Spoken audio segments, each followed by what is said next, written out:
Yun, kakatapos ko lang mag 30-kilometer run, okay, from Manila to Boso-Boso, Antipolo. So, share ko lang pala yung ginamit kong sapatos. Okay, ito yung ginamit ko ngayon, yung X-Step 2,000 kilometer plus. Actually, ito yung madalas kong ginagamit sa mga long run. Kasi, yung midsole niya, yung X-Step Ace, ito, yung foam niya sa midsole, hindi ganun kalambot. Okay, hindi siya super soft. Tamang-tama na yung pagiging firm niya. Kaya kahit sa long run, kahit patagalang takbo, consistent yung lambot niya. Hindi siya lumulundo. Very supportive yung midsole niya. Kasi nga hindi siya sobrang lambot. Plus, very stable siya kasi may stabilizing system siya dito. Ayan o, stabilizing system yan. Yung tanggalin ko. Yung part na yan, stabilizing system yan. Yan. Yung plastic na yan, TPU, hanggang sa ilalim. Tapos hanggang sa loob. Yan. Ito, stabilizing system yan.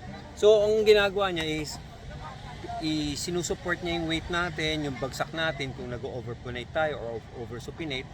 Okay? So, lalo na paglaspag tayo sa long run, kinokontrol niya or tinutulungan niya tayo maging stable sa landing. Okay? And then dun sa sa transition from heel to toe. Kaya malaking bagay ito. Kaya I really feel less yung pagiging pagod ko, especially pag mga 2 hours, 3 hours na run na or 4 hours. Kasi nga dahil sa system na yon. Tapos yun nga, katulad yung midsole, medyo firm siya, kaya very stable siya. Kaya hindi siya nakakapagod sobra.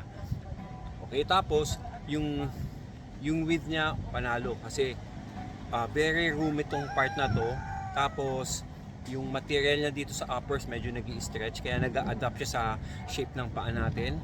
And then yung sintas niya, stretch yung sintas niya.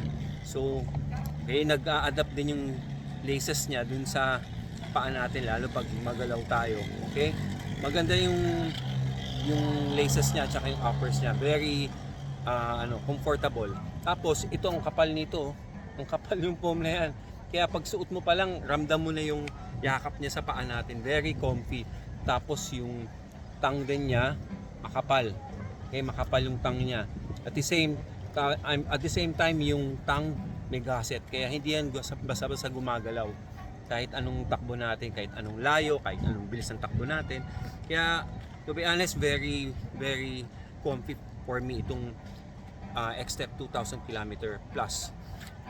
Isa pa lang main reason but ito madalas kong ginagamit sa mga long run kasi yung outsole niya, ito, okay, ang tagal maupod niyan. Sobrang kunat, ang kapit din. Kaya 2,000 km yung pangalan ng model niya kasi this is expected to reach at least 2,000 km total mileage. Kaya ganun sila ka-confident, yung X-Step, ganun ka-confident na talagang makunat to. And ganun din yung sinasabi ng mga gumamit nito. Talagang ang tagal maupod. Kaya ito ginagamit ko talaga sa mga long run.